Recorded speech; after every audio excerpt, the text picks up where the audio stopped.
రోజు నాకు ఈ కాన్స్టిపేషన్ ప్రాబ్లం ఏం చేయమంటారు? 2 స్పూన్లు చాలు మీ సమస్యలు తొలగిపోవడానికి. Lion diet syrup. ఇందులో ఐరన్, ఫైబర్, విటమిన్స్, రోగనిరోధక శక్తి ఎక్కువగా ఉంది. ఫైబర్ కాన్స్టిపేషన్ అరికడుతుంది. రోజు 2 స్పూన్లు లయన్ డైట్ సిరప్ గోరువెచ్చని పాలల్లో కలుపుకుని తాగొచ్చు. లయన్ డైట్ సిరప్ ప్రతిరోజు 2 స్పూన్లు.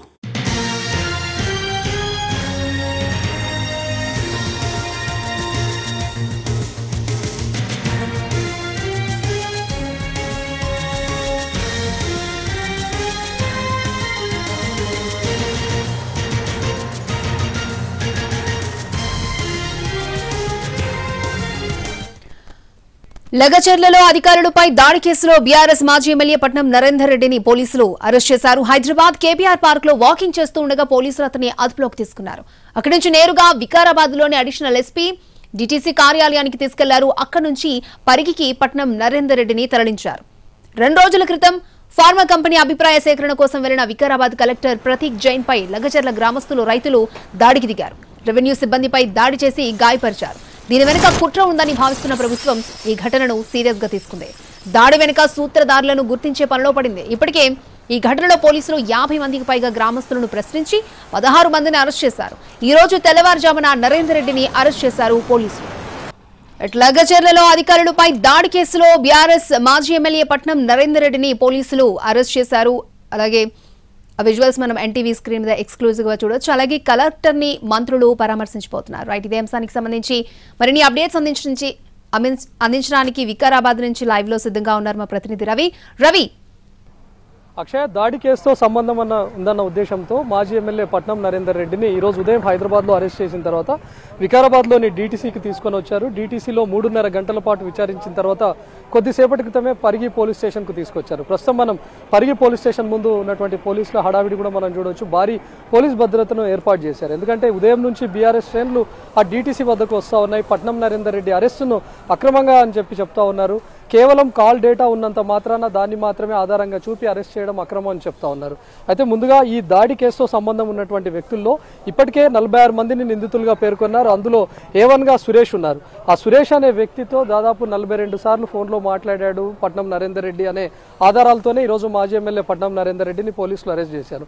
దాడికి ముందు రోజుతో పాటు దాడి జరగడానికి కొన్ని గంటల ముందు, దాడి జరిగే సమయంలో మొత్తంగా కలిపి దాదాపు 42 సార్లు పట్నం నరేందర్ రెడ్డి సురేష్ అనే వ్యక్తితో ఫోన్లో మాట్లాడాడు అనే దానిపైనే ఈరోజు నరేందర్ రెడ్డిని అరెస్ట్ చేసి ఆ తర్వాత 3.5 గంటల పాటు విచారించారు. ఈరోజు ఉదయం హైదరాబాద్లో అరెస్ట్ చేసిన తర్వాత నేరుగా వికారాబాద్లోని డీటీసీకి తీసుకొని వచ్చారు. డీటీసీలో 2 గంటల పాటు ఎస్పీ నారాయణ రెడ్డి విచారించారు. ఆ తర్వాత ఐజీ కూడా అక్కడికి చేరుకొని 1.5 గంటల పాటు విచారించారు. మొత్తం కాల్ డేటాను అందులో ఉంచాల్సి వచ్చింది. ఎందుకు సురేష్తో మాట్లాడారు, 42 సార్లు ఎందుకు మాట్లాడాల్సి వచ్చిందని చెప్పి పట్నం నరేందర్ రెడ్డిని విచారించారు. అయితే ముఖ్యంగా సురేష్ అనే వ్యక్తి కేవలం బీఆర్ఎస్ నేత మాత్రమే, బీఆర్ఎస్ మండల నాయకుడే కాకుండా ఫార్మాసిటీలో భూములు కోల్పోతున్నటువంటి వ్యక్తిలో సురేష్ కూడా ఉన్నాడు. తన 7 ఎకరాల భూమి కూడా ఉంది. కాబట్టి ఒక ప్రాంత ప్రజా ప్రతినిధిగా, ఆ ప్రాంత మాజీ ఎమ్మెల్యేగా నేను సురేష్తో మాట్లాడాను అనే విషయాన్ని పట్నం నరేందర్ రెడ్డి చెప్తూ వచ్చాడు. కానీ దాదాపు 42 సార్లు మాట్లాడారు అంటే ఖచ్చితంగా పట్నం నరేందర్ రెడ్డి డైరెక్షన్లోనే దాడి జరిగింది అనే విషయాన్ని పోలీసులు చెప్తా ఉన్నారు. ఇప్పటికే రిమాండ్ రిపోర్ట్లో కూడా కీలక అంశాలను ప్రస్తావించారు.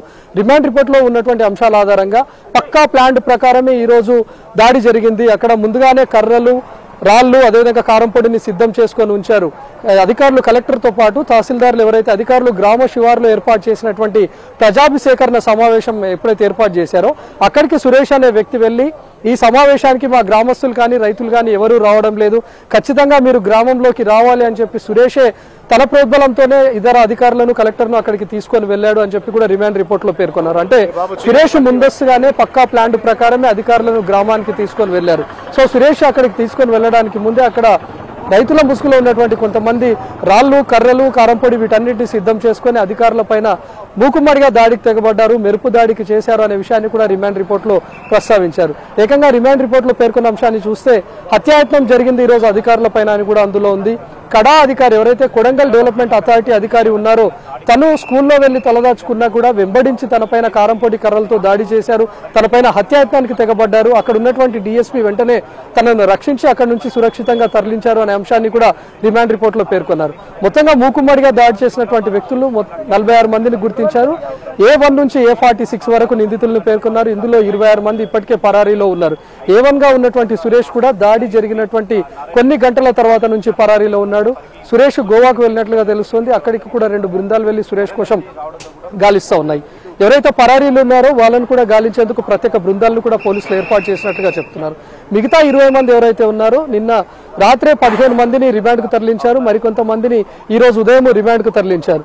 రిమాండ్కు ఈ రోజు ఉదయం తరలించినటువంటి వాళ్ళలో కూడా ఏవన్గా ఉన్నటువంటి సురేష్ తమ్ముడు కూడా ఉన్నాడు. తనను కూడా ఈ రోజు ఉదయం తనతో పాటు మరొక 4గురిని రిమాండ్కు తరలించారు. ప్రస్తుతం మనం చూడొచ్చు పరిగి పోలీస్ స్టేషన్ కు ఐజీ సత్యనారాయణ కూడా చేరుకుంటున్నారు.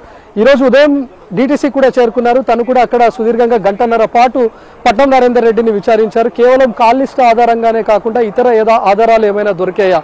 ఎందుకంటే ఈ రోజు కాంగ్రెస్ శ్రేణులు కూడా ప్రధానంగా ఆరోపిస్తున్నాయి. రైతుల ముసుగులో ఉన్నటువంటి కొంతమందికి దాదాపు ₹1 కోటి ఇచ్చి వాళ్ళను దాడికి ఉసిగొల్పారు, పక్కా ప్లాన్ ప్రకారమే దాడి చేయించారు అనే విషయాలను కూడా పోలీసులు ప్రస్తావించారు. కాబట్టి వీటికి సంబంధించినటువంటి ఆధారాలు ఏమైనా సేకరించారనే చూడాలి. ప్రస్తుతం పరిగి పోలీస్ స్టేషన్లో ఐజీ సత్యనారాయణ రావడం కూడా మనం చూస్తూ ఉన్నాం. ఎందుకంటే డీటీసీలో పట్నం నరేందర్ రెడ్డిని విచారించిన తర్వాత దాదాపు గంటన్నర పాటు విచారించి అక్కడే ఉన్నారు. ప్రస్తుతం పరిగి పోలీస్ స్టేషన్ కూడా తను ఇక్కడికి చేరుకున్నారు. మరి పట్నం నరేందర్ రెడ్డి అరెస్ట్ ను ఇదే పిఎస్ లో చూపిస్తారనేది చూడాలి.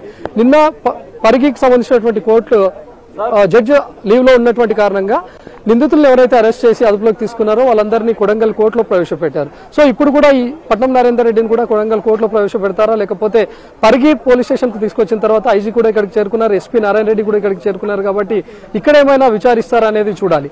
కేవలం ఈ రోజు ఉదయం పట్నం నరేందర్ రెడ్డి అరెస్ట్ ను చూపించినటువంటి క్రమంలో సురేష్ తో మాట్లాడినటువంటి కాల్ లిస్టు ఆధారంగా మాత్రమే అరెస్ట్ చేసినట్లు ఉన్నప్పటికీ పట్నం నరేందర్ రెడ్డిని విచారించిన తర్వాత ఏమైనా కీలక ఆధారాలు ఏమైనా సేకరించారా, అక్కడ రైతుల ముసుగులో ఉన్నటువంటి వ్యక్తులు ఎవరు, లేకపోతే బీఆర్ఎస్ శ్రేణులు ఎవరైనా ఉన్నారా, పట్నం నరేందర్ రెడ్డి అనుచరులు ఏమైనా అక్కడ గ్రామస్తుల ముసుగులో వెళ్లి రైతుల ముసుగులో ఏమైనా దాడికి పాల్పడ్డారా అనే దానిపైన కూడా పోలీసుల విచారణ ప్రస్తుతం కొనసాగుతుంది. ఇప్పటికే ఈ దాడి ఘటనకు సంబంధించి బోమ్రాస్పేట పిఎస్ లో 3 ఎఫ్ఐఆర్లు కూడా నమోదయ్యాయి. ఇప్పటికే కీలకమైనటువంటి వ్యక్తులను ఎవరైతే దాడికి పాల్పడినటువంటి వ్యక్తులు ఉన్నారో వాళ్ళలో 20 మందిని కూడా అదుపులోకి తీసుకున్నారు. 26 మందిని కూడా కోసం కూడా ఇప్పటికే పోలీసులు గాలిస్తూ ఉన్నారు. ప్రత్యేక బృందాలను కూడా ఏర్పాటు చేశారు. మరి ఇప్పటికే పట్నం నరేందర్ రెడ్డిని అరెస్ట్ చేసిన తర్వాత వికారాబాద్ మాజీ ఎమ్మెల్యే మెతుకు ఆనంద్ కూడా అక్కడికి చేరుకున్నారు. పరిగి మాజీ ఎమ్మెల్యే మహేష్ రెడ్డి కూడా అక్కడికి చేరుకున్నారు. ముఖ్యంగా ఒకవైపు పట్నం నరేందర్ రెడ్డిని విచారిస్తున్నటువంటి క్రమంలోనే మెతుకు ఆనంద్ పేరు కూడా వినిపించింది. కాల్ లిస్టు ఆధారంగా అటు పట్నం నరేందర్ రెడ్డితో పాటు ఏవన్గా ఉన్నటువంటి సురేష్ ను తనకు కాల్ చేసినటువంటి దాంట్లో మెతుకు ఆనంద్ కూడా ఉన్నాడు. మెతుకు ఆనంద్ డైరెక్షన్ లో కూడా దాడి జరిగింది అనే దానిపైన కూడా పోలీసులు ఆధారాలు సేకరించారు. సో మెతుకు ఆనంద్ కూడా అదుపులోకి తీసుకొని విచారిస్తారు అనేది సమాచారం కూడా లభించింది. కానీ దానిపైన మెతుకు ఆనంద్ కూడా స్పందించాడు. మా సహచర ఎమ్మెల్యే మాజీ ఎమ్మెల్యే అరెస్ట్ అయినటువంటి క్రమంలో నేను తనకు కాల్ చేసి అడిగాను. తన నియోజకవర్గంలో పెద్ద ఎత్తున ఆందోళన జరిగినప్పుడు నేను ఏం జరిగిందనే విషయం పైన వాకప్ చేయడానికి పలుమార్లు కాల్ చేశాను. సో కాల్ చేసినటువంటి మాత్రాన నన్ను కూడా అరెస్ట్ చేస్తారని ఇప్పటికే మెతుకు ఆనంద్ కూడా స్పందించాడు. ఇప్పటికే అటు పట్నం నరేందర్ రెడ్డి అరెస్ట్ను కూడా అక్రమంగా చెప్తున్నాయి బీఆర్ఎస్ శ్రేణులు కూడా. కేవలం కాల్ లిస్టు ఆధారంగా అరెస్ట్ చేయడం అక్రమం అని చెప్తా ఉన్నారు. ఎందుకంటే ఆ ప్రాంత ప్రజాప్రతినిధిగా, ఆ ప్రాంత మాజీ ఎమ్మెల్యేగా అక్కడ జరుగుతున్నటువంటి అన్యాయాన్ని నేను ఈ రోజు ఎండగట్టడానికి ప్రయత్నించాను. అక్కడ ఏం జరుగుతుందనే విషయాలను వాకప్ చేయడానికి ఒక రైతుగా ఉన్నటువంటి వ్యక్తి కాకుండా ఆ మండల బీఆర్ఎస్ నేతగా కూడా సురేష్ ఉన్నాడు. కాబట్టి తనకు కాల్ చేస్తే వచ్చిన అభ్యంతరం ఏంటి అనే విషయాన్ని మాత్రం పట్నం నరేందర్ రెడ్డి ప్రధానంగా చూపుతా ఉన్నాడు. సో పట్నం నరేందర్ రెడ్డిని 3.5 గంటల పాటు విచారించి ప్రస్తుతం పరిగికి తీసుకొని వచ్చిన తర్వాత నేరుగా కోర్టుకు తీసుకొని వెళ్తారా, లేకపోతే ఇంకేమైనా ఆధారాలను మరికొంతసేపు విచారిస్తారా అనేది అయితే చూడాలి. ఎందుకంటే ఇప్పటికే ఐజీతో పాటు ఎస్పీ కూడా అక్కడ విచారించారు. పరిగి పిఎస్ కు తీసుకొని వచ్చిన తర్వాత ఇక్కడ వైద్య పరీక్షలు నిర్వహించి నేరుగా కోర్టుకు తీసుకొని వెళ్లాల్సి ఉంటుంది. కానీ ఇక్కడ కూడా ఉన్నతాధికారులు చేరుకున్నారు. కాబట్టి ఇక్కడ ఏమైనా విచారిస్తారా అనే దానిపైన అయితే కొంత సస్పెన్స్ ఉంది. అక్షయ, ఓకే రవి, నా కూతురికి ఇప్పుడే ఇంత జుట్టు రాలిపోతుంది, ఏం చేయమంటారు? 2 స్పూన్లు చాలు. Lion date syrup. ఇందులో ఐరన్, ఫైబర్, విటమిన్స్, ముఖ్యంగా రోగనిరోధక శక్తి ఎక్కువగా ఉంది. ఐరన్ పోషకాలు జుట్టు రాలడాన్ని అరికడుతుంది. రోజు 2 స్పూన్లు లయన్ డేట్ సిరప్ గోరువెచ్చని పాలల్లో కలుపుకుని తాగొచ్చు. లయన్ డేట్ సిరప్ ప్రతిరోజు 2 స్పూన్లు.